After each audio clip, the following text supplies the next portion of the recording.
This is such an interesting and difficult last question. We should do a sequel to this, Katie, because something I have noticed about this field, and I'm really interested in exploring more about it, is how many women do this work, and how many queer people do this work, and folks who are acculturated to do more of this caregiving labor versus how many like business leaders and how many sort of decision makers up top do this work, and sort of what their experience is.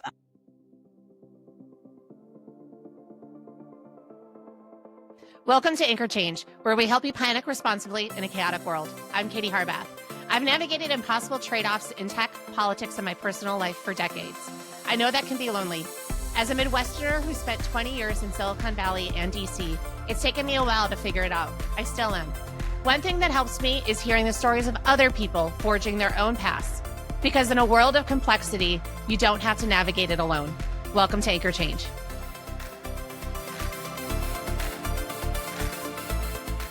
Hey, welcome to Anchor Change. I'm Katie Harbath.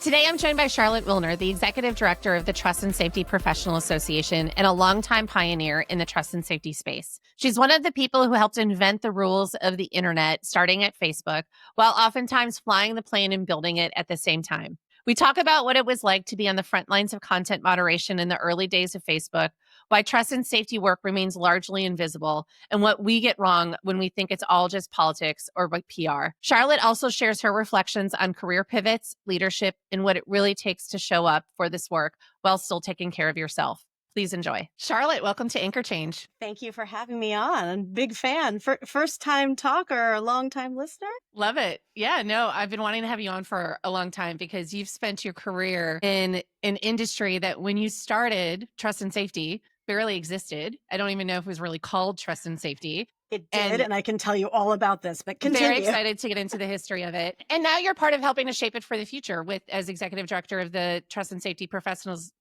Association. What was the moment you knew this was your calling, or did it sneak up on you? So I think it sneaks up on almost everybody. I think even if you now are like, oh, I'm going to go to school and I'm going to study things about trust and safety, and now I'm going to go into the field and I'm going to work in trust and safety. Even there, I think it surprises you because it's such a vast and diverse field of specialties. For me, it definitely snuck up on me. Silicon Valley is my home area. I came home after college in 2006, 2007, which is like an amazing economic time for those of you listening from America. You remember. And I wanted a job for 1 year to go back to grad school so I could ultimately work in art and artifact repatriation for Interpol, or like the FBI has a team that does this. That was my dream job. And turns out that's like a really hard job to get. And it's especially a hard job to get, in financial crisis. What was 1 year working in tech turned into a career working in tech. For me, working in trust and safety was a way to have a deep real world impact through my work, and still get to, learn a lot about the world. I went to a liberal arts school. And so, my background is really like, hey, let's learn a little bit about a lot of things. And trust and safety has really delivered that for me every day over the years. Now, if I remember you telling this story, isn't your story of getting into trust and safety a little bit of no good deed goes unpunished, where you raised your hand to like cover a moderation queue for a weekend or something like that? As so many stories in trust and safety are, yes. For me, it was that I knew I wanted to, obviously I knew I wanted to get into art and artifact repatriation. I wanted to like be the art police. And so I thought, oh, well, it would be good to, in my first job, it'd be good to start working more on things that are adjacent to law enforcement. And that would give me a sense for like, how does a subpoena work anyway? What that looked like early in my career. My first job was at Facebook, and that was helping with things like appeals, where someone had maybe done a bad thing on the site and you had to talk to them about it and figure out what happened, do that investigation. That ultimately led me to lead their first safety operations team. And that was, in fact, where I put my hand up and said, actually, I'm dying to lead this team. This would be so interesting. And so it was me and a team of, I think, 5 at the beginning doing global trust and safety in those early days. So you mentioned what you wanted your career to be, that you graduated with an English degree, which I did. I'd be curious to know how much of that you use in your job, because even though I went to journalism school, I use it all the time. Every day. Yes. Yeah. So walk us through the path a little bit more. So you're at Facebook, your early days, because this was right 06, 07. So Facebook, Mhm. for people, like, just put you in the mindset of that, not yet out to the full, well, just gone out to the full public, I think in like Yes. early two thousand Yes, but you six. still had to be in a network. So my first job at Facebook was really like helping to manage networks and adjudicate like what is and isn't a real school, which internationally you can imagine starts to be like a really interesting question, and figure out like you say you're homeschooled and maybe that's true, or maybe you're a predator. Like, how do you know? Right? Those types of questions. That But yes, sounds like one of those. Go ahead. no, listen, we're just going to be interrupting each other this entire time. All This is good. great. Well, you mentioned that I got an English degree, and I do want to take this moment since you brought it up to say I think English prepares you for a career in a way that almost no other degree works, especially in like knowledge work careers, because the whole thing is that you like have to read 600 pages before tomorrow and show up to class with an opinion, and no one can do that. I mean, maybe now with AI, someone's doing it, right? But like the whole point of that training is you have to synthesize a lot of disparate pieces of information, form an opinion, and then go somewhere and like work with that opinion and talk to other people about their opinions. And so there's almost nothing better that can prepare you for the type of work you then have to do in a field like trust and safety. So I just That's a wanted to get really, that plug in. Go English yeah. majors. Well, and you're trying to interpret what the author's intention was in what Hmm. they were writing, which is also very much the same of trying to interpret the intention of what people meant when they put that particular piece of artwork that might be nudity, or is it artwork, up on the Hmm. Hmm. site. Yeah. So how long did you stay at Facebook? I was there for nearly 7 years. So January 27 or January 2007 to October 2013. And what a ride. What a ride. And it got a little crazier after you left. I mean, you weren't there to help steer the ship as much. But you were part of like writing some of the first rules for the platform. Mhm. What was that like? Like, I think people see Facebook now and it's this big behemoth and they think that like it's got all these people and it's always been this way. But you were there when it was like a couple people in a room being like, oh, we're supposed to figure this out now. Mhm. Like, Yeah. walk us through that. Yeah. So there at the time, it was very difficult to understand how anyone else might approach the question, both because felt like a very new exercise where it's like, oh, all of a sudden we have all these people all over the world connecting with each other and they have really different opinions about what is appropriate and not appropriate and how do you talk to each other. But we also weren't really in any regular contact with anyone else at any other company doing this. So like we were definitely not allowed to talk to the MySpace people. Even if we could figure out who the MySpace team was, there's no world in which we would have talked to them. The Google, we didn't talk to the Google people. And so you were very much operating with just the data in front of you and the opinions of the people around you. So one of my first jobs at Facebook was actually managing the international support team. This was before I went into trust and safety. My qualification for doing that was that I was like almost fluent in French because I was raised speaking it a little, and I took like 1 year of German in college, and they were like, great, you can manage the international support division at Facebook. But that was great because we did almost more than a lot of other teams at the company at the time. We had all these international perspectives on my team who they didn't come in to do trust and safety particularly. They came in to do customer support, but they were able to look at this and say, wow, well, as a German, here's how I would feel about this content. Or like, we have a law about this actually, and maybe we need to respond to that in some way. So early on, a lot of it was just like looking for information about like what we could do or what we potentially should do with the content in front of us as it was coming in and as it was growing, because when I first started at Facebook, it was, well, listen, I don't remember how many million users, but it wasn't that many. And it was just like, I I mean, mean, it was 6 years away from a billion, because we hit right. billion in 2012. And it grew so fast, right? You like overnight you'd come in and be like, oh wow, Ontario logged on and here the rest is history, right? It was the only inputs we really had at the time were like, the things we could see and what users were telling us about their experiences, and then any opinion from somebody else we could gather that might be knowledgeable. So we were like trying to figure out who still had JSTOR access from their college days. So we could like find any papers that might have been written about hate speech. So that would like maybe tell us something about, is this hate speech or not? Now, there's like all there's thousands of people in the field whose job is to liaise with academics and researchers. And there's whole like centers of study. And the world was just so much less connected in that way when we got started. So a lot of it was trial and error and figuring out, what does work to help people feel safe on the platform? What does work to help keep people safe on the platform? And it was a really, I mean, it was an interesting and tricky time, I guess. Yeah.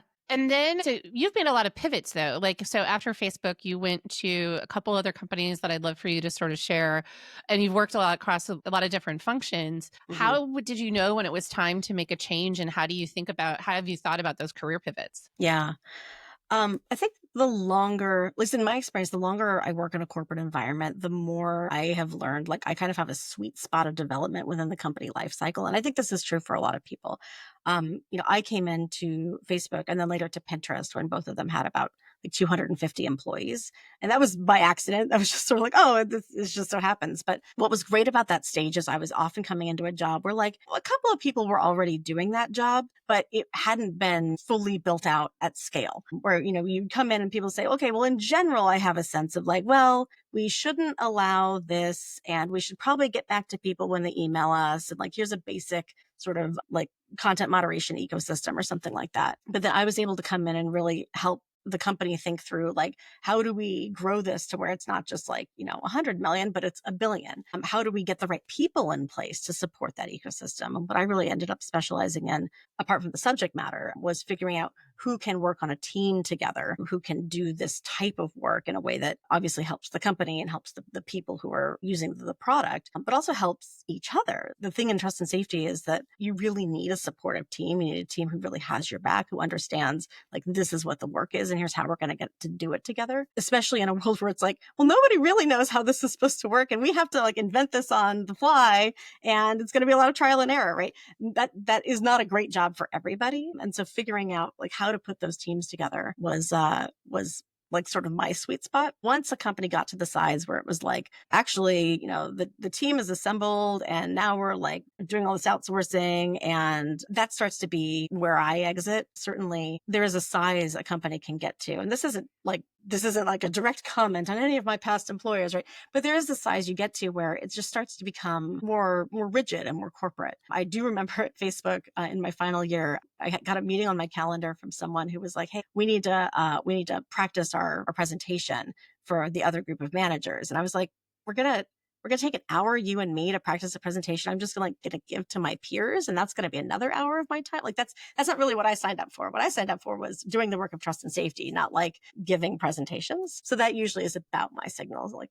I've done my job. It's time to go. Is there a pivot that didn't go the way that you hoped? And like, what did you learn from it? I have been fortunate enough that I think the pivots I've made actually have all panned out and I'd love to attribute that to my wonderful sensibilities. And I think actually I've just been very lucky in my career and I've had a lot of people who've, helped me along the way and been supportive of my exploration.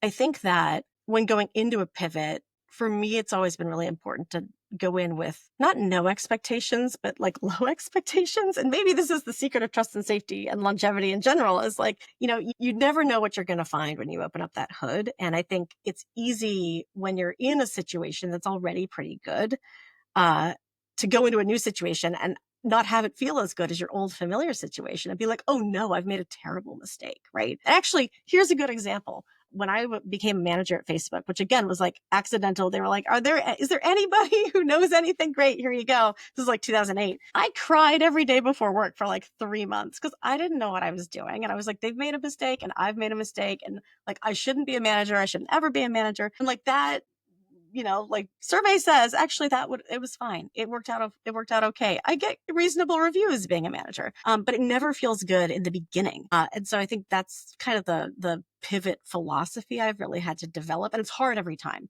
right? Because you really think, no, this is the time I've really messed it up. This is when they finally realized that I'm not supposed to be here.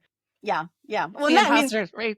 this is my current job, right? Right now, I lead two nonprofits. One's an association for trust and safety professionals to develop their professional network and develop their professional skills. And the other is C3. It's like a research focused nonprofit, like advancing the field of trust and safety practice. And those sound wonderful, but I've never run a nonprofit. So 4 years ago, when I came into this job, I was like, oh, now everyone's made a mistake, right? But you learn and you adapt. And that's, I think, why it's so important to cultivate these relationships of trust with the people around you in your field, because they're able to be there and support you through those types of transitions and see that vision with you and be like, all right, what would happen if we did it this way? So I guess that's my comment on pivot. Yeah, it can be a really lonely profession if you're alone, especially if you're in a small organization.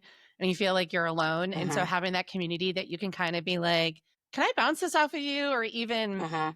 just having that community to do that. And I also want to mention luck. I like to think about how Ina Garden thinks about it, which is be ready when the luck happens, that it's all about kind of Uh-huh. preparation and being Uh-huh. there for that. And then also too, I think far too often I see people thrown into being managers and given no training of what it's like Absolutely. to be a manager. And that's one thing I actually appreciated later on Facebook instituted, because coming from the world of politics, it was the same thing. They were like, Uh-huh. okay, you're going to manage these people, but we're going to give you no training on what that looks like, or how Yeah, you good luck. should, like, just best of luck. Here you go.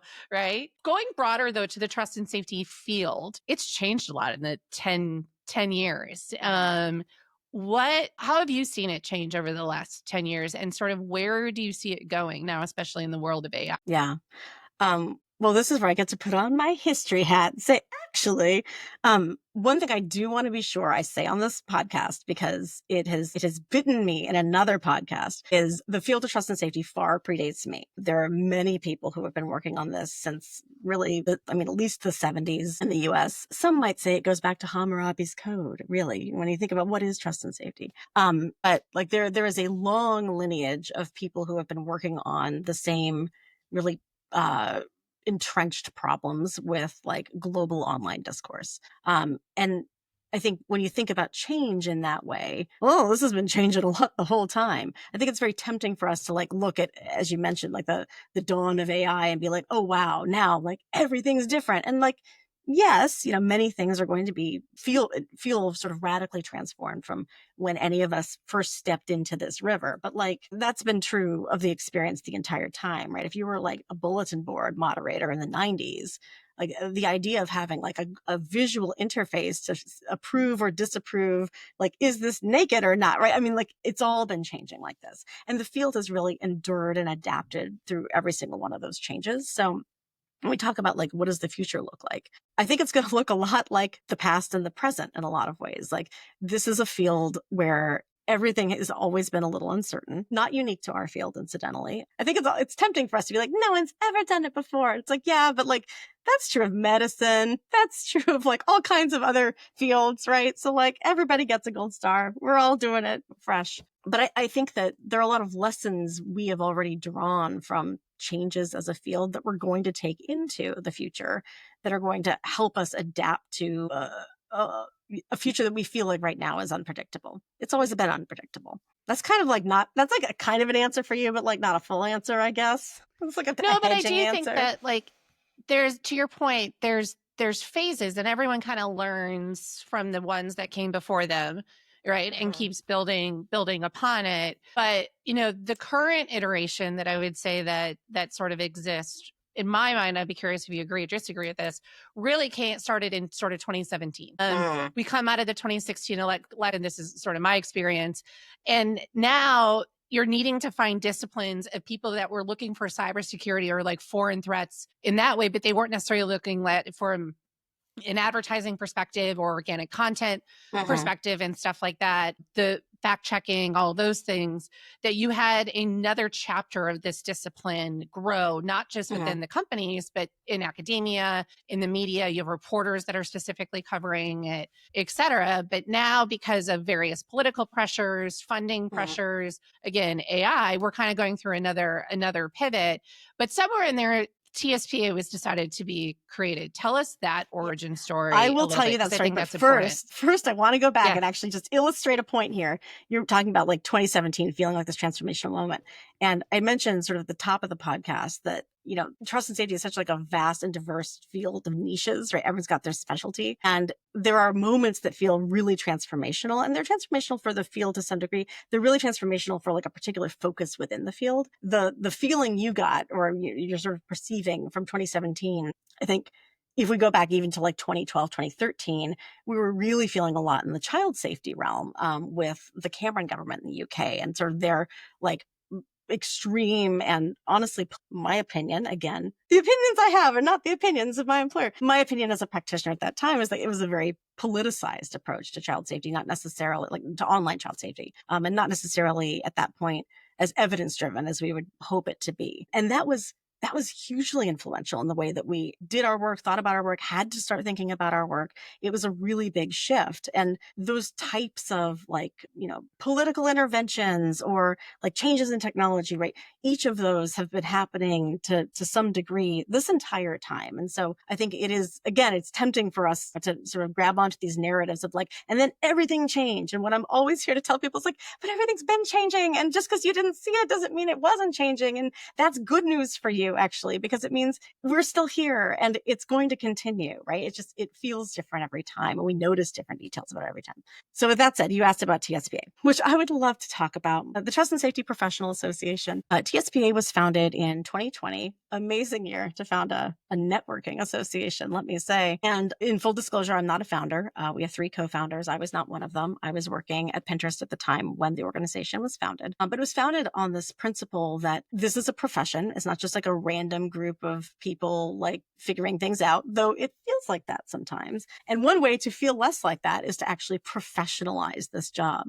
It was sort of a follow-on to a conference called Content Moderation at Scale that was hosted 2018, 2019, somewhere around there. I went, I spoke, apparently. I have no memory of this, but there is video. I say I have no memory of this. I don't remember what I said because I black out on stage. But what I do remember about that conference is it was the first conference I had ever been to doing my job where I wasn't on the periphery of someone else's conference. A lot of us have had this experience of going to maybe a law enforcement conference and kind of seeing each other, in the back and being like, you work online, I work online too, let's talk, right? But that Como conference was the first one where I was like, oh, this is about our work and we can actually talk to each other and not have it be like, oh, well, let me explain. It's kind of this weird thing I do. Like everybody gets what you do and they're really interested in how you do it. I remember meeting at the time, like the only person working at Grindr. And I was like, tell me everything. I want to know so much about what you do, right?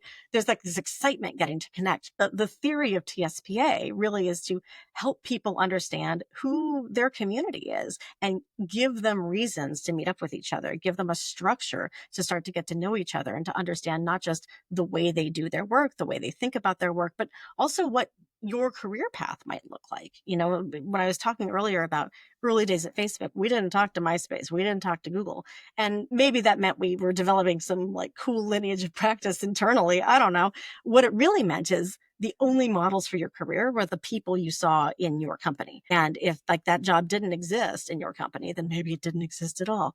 Not true, right? There are all different ways you can do trust and safety. So TSPA, the goal is to get people together who practice in this field to help them understand their own practice and what they could be doing differently, what they can teach other people. It is individual to individual. We don't have companies come in and decide, here's how we're going to do all the policy. Like that's, I'm sure someone can do that. That's not what we do. But it's helping people sort of take ownership of their career within trust and safety, understanding it as a profession and helping people develop the skills in real time they need to progress in that career. And the discipline has a lot of diversity, which I think folks that maybe aren't as familiar and they hear this term trust and safety, but it's policy people, it's engineering people, it's operations people, it's like there's a wide range of folks. Plus, they span every continent except Antarctica. Maybe I could go be Antarctica's first trust and safety person. From what I hear, Antarctica needs more trust and safety.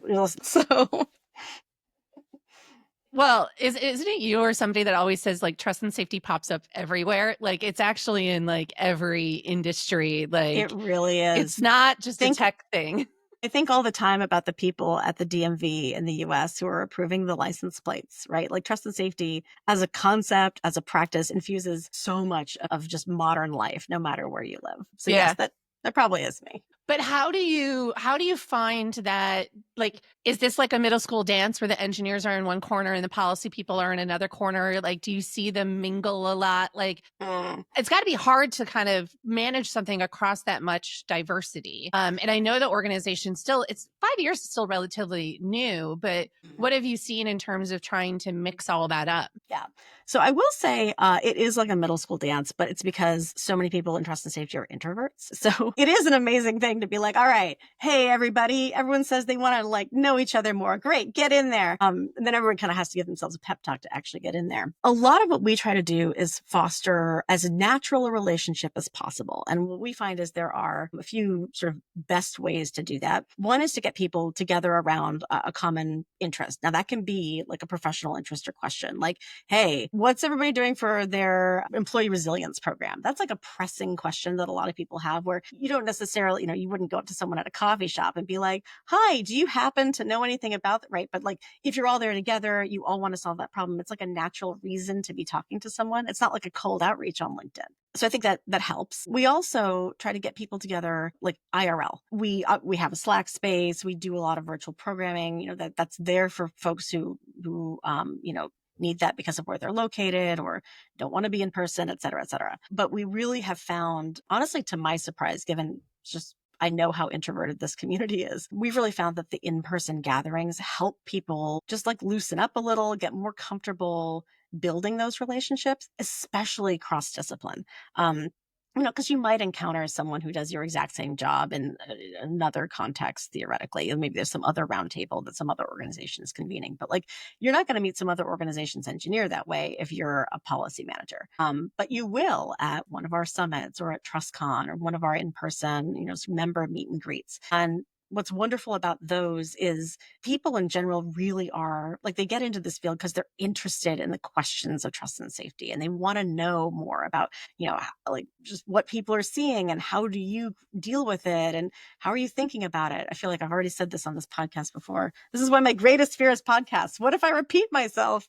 But repeating is great because it makes sure that people remember it. There we go. That's like I'm a born teacher. But it helps people sort of get to know each other even outside of the job, understanding that they already have something in common, and it's that they do this weird job, right? There's a lot of unlikely friendships, I think, when you look at what comes out of our in-person events. There are people who really connect with each other who would not have expected to, and you couldn't have expected in any other environment. Yeah, I always tell people that the conversations, if you were to walk past a TrustCon gathering happening, you could hear some really weird conversations and be like, what in the world is that about? Yeah. Yeah. And I think this is especially important, like TrustCon's our big flagship conference. It's, it's globally focused. And so it's wonderful. I love it. I work on the agenda. I'm sorry if you don't like your agenda. It's me, right? Like, great. But this is really where the summits come in, right? So we do our APAC summit in Singapore and our EMEA summit in Dublin. And you really see those connections shine at those summits because they're focused on those regional communities. And,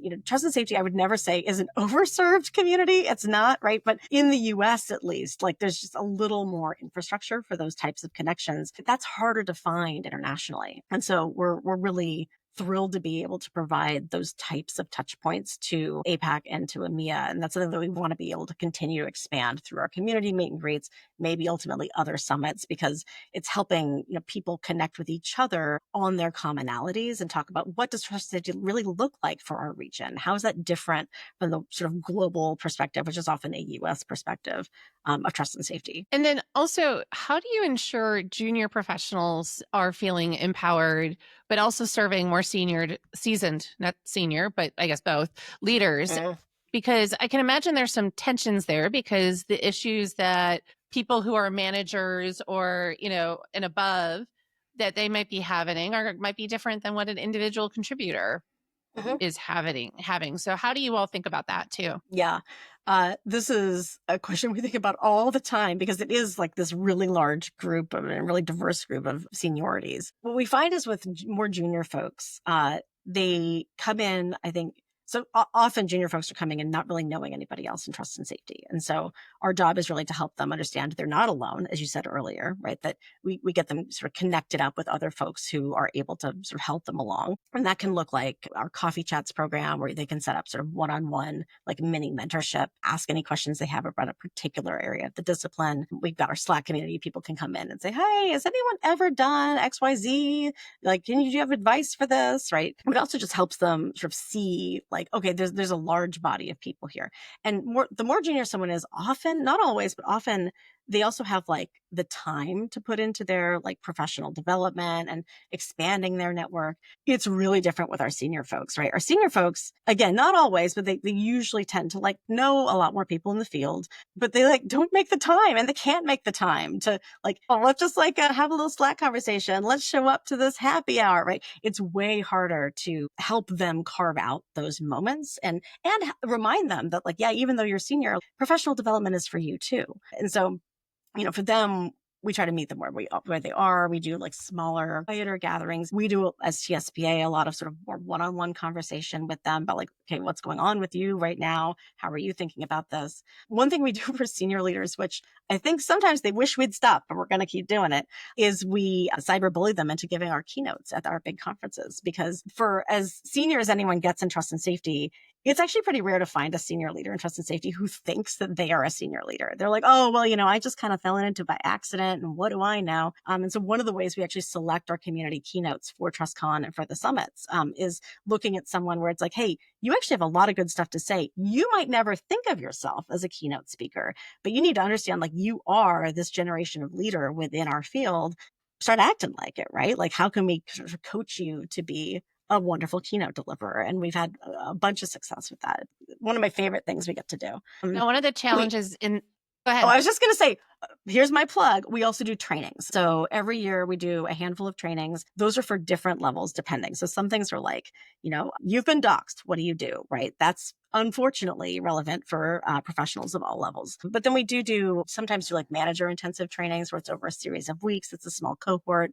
If it's like, hey, how are you like, how do you develop a trauma-informed approach to management? You're managing all these people. And we find that trainings are something that leaders do make time for because it's more structured. It's not like, oh, I'd love to treat myself to an evening out with my friends, but I can't. I got to work, right? They often pass up on happy hours, but they're like, okay, I'll show up for a training. So we sort of do both of those things. What I wanted to ask was trust and safety is a field that can be a cost center. It's not necessarily something that makes money in a way that's very easy to draw that connection to, even though I would argue it actually keeps a lot of people and advertisers on the platform, but you don't necessarily have it on the budget sheet of like, here's how much money we saved you if we didn't do all of this work. And you've done a lot of work over the years to push leaders to give more resources and respect to this work. What's worked when making that case and what hasn't? So I'll say sort of as a frame that I think it's important that folks in trust and safety value their work independent of whether some business guy or some politician thinks it's valuable. Like at the end of the day, this is important work, and you don't need everybody, to make you feel that for you to know that.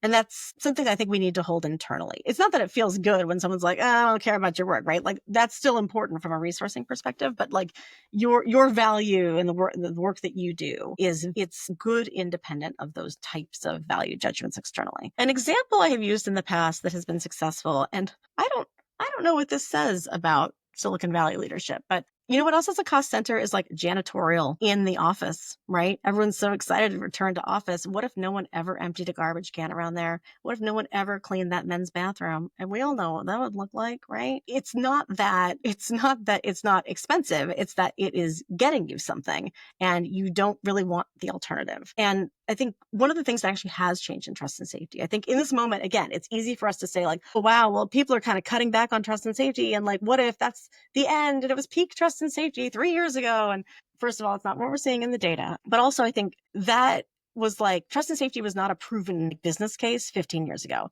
When I started out, there was not a pressing business need necessarily to do any of the work of trust and safety.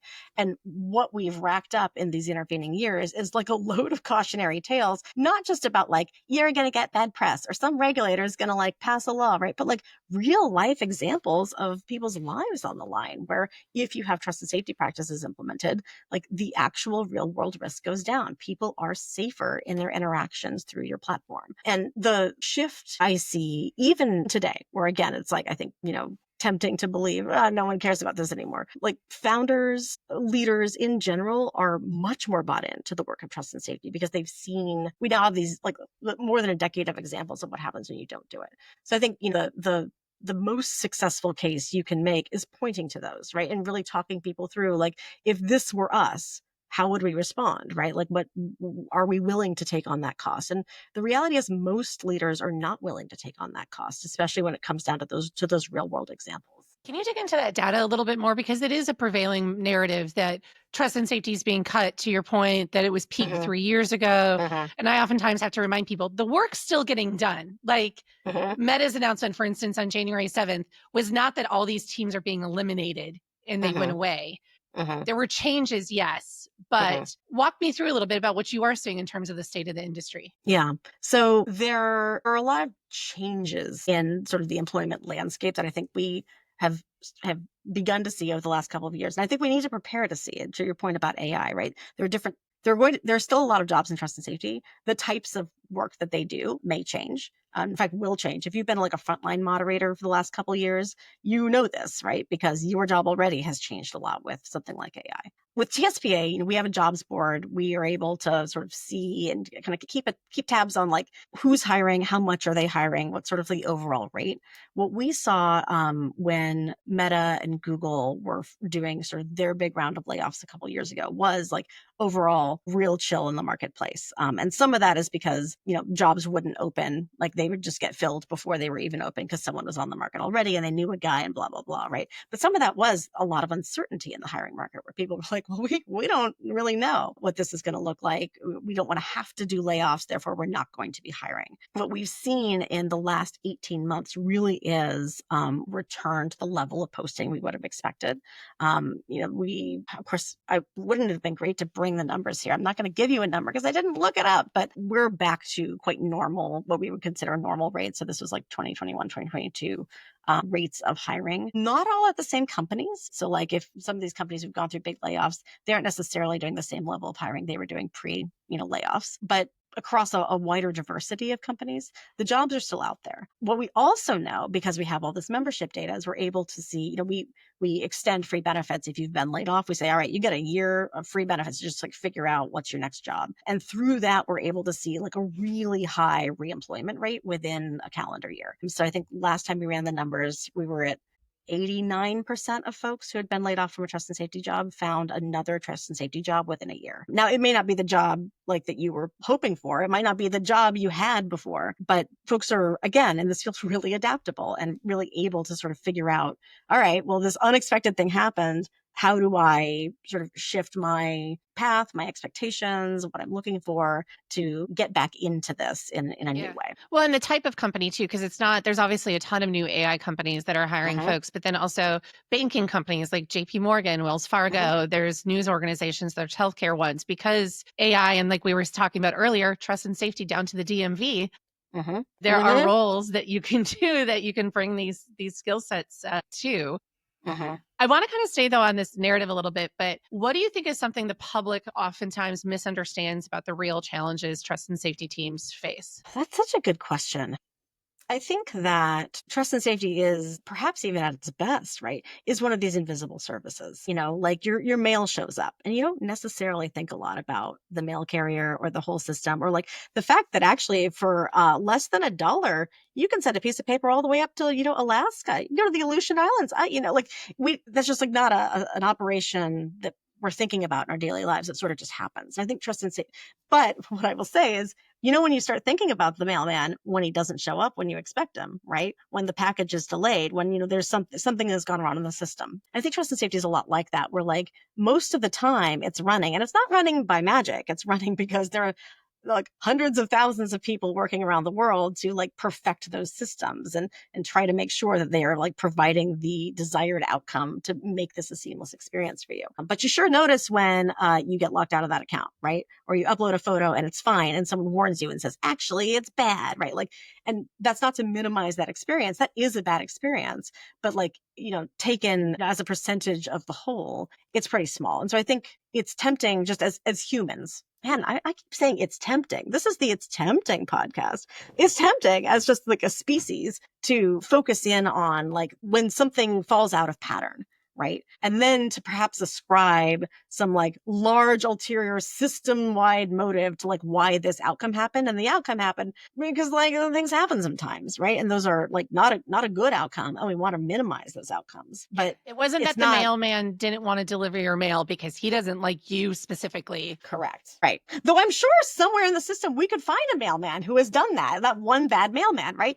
But then you don't hold that up and be like, and every mailman is like this, right? And I think that's, and this is I think a function of certainly the media narrative as well. Like it's something that we encounter online where it's like, oh, I talk about like Schrodinger's moderator, where like a moderator is somehow both like all knowing and all powerful and has this like secret agenda, and also is like a total ding dong who doesn't understand anything and it's like always taking like, and like we're neither, and we certainly can't be both, right? It's And about oftentimes too, people prescribe it to, they think about who's at the top of the company, right? The Mark Zuckerbergs, the Elon Musks, the Jeff Bezos, the whomever it might be.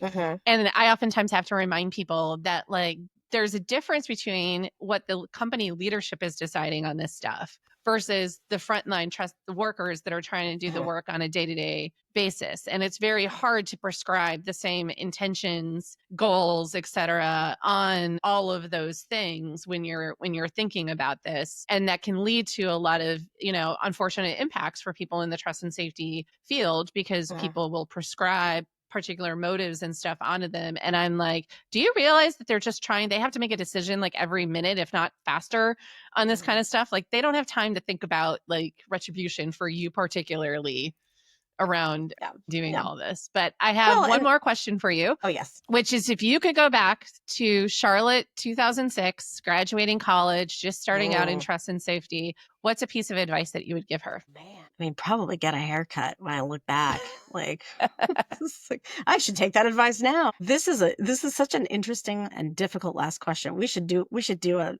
sequel to this, Katie, because something I have noticed about this field, and I'm really interested in exploring more about it, is how many women do this work. And how many queer people do this work, and folks who are acculturated to do more of this caregiving labor versus how many like business leaders and how many sort of decision makers up top do this work, and sort of what their experience is. I think there are so many times in my career where I thought that maybe I was maybe I cared too much. Maybe this wasn't really a problem. Maybe, like this was just like me being silly, and looking back and being like, no, actually that was a valid thing to care about. I think I don't know, what would the advice then be? Like, trust yourself, have a community of people you can talk about with it to give you perspective and help you understand, like, is this just you, right? Do you need to get over this? Or is this something that's actually important and it's worth diving into, and it's worth sort of like helping other people understand? And there's I think historically been a really interesting gendered valence to that in the field. But that's a whole other podcast, Katie. It really is a whole other podcast. And I think like, I just want to put a fine point on that, which is that you like your thoughts, your viewpoints on this are valid. You have an expertise in this, like, right? Like, and if you are starting out, no matter what level you are, like you have a right in which to share your opinion. Now, you may get to a point where you don't get the resources, you don't get the things in which to do the thing that you want, but it doesn't mean that you shouldn't speak up when you do think that something should happen. And to your point, being able to talk to that community, because folks can, especially I think when you're starting very early on in the field, everything can feel like a crisis, and it feels a little callous to not treat it as such. But you kind of need to start making some of those, what I call impossible trade-offs on these things. And that is, to your point earlier, also a skill you need to build up. It is not something that you can just go into the job and be like, I know how to make really hard decisions with imperfect information while everyone's yelling at me. Like, no, you get gray hairs like I have over 10 years, 20 years for a reason. And learning that. And so I think having some grace for yourself too is really important. I love what you're saying about like, you can't go in and automatically know and be great at it. And the stakes are so high in this job. We want to be doing a perfect job.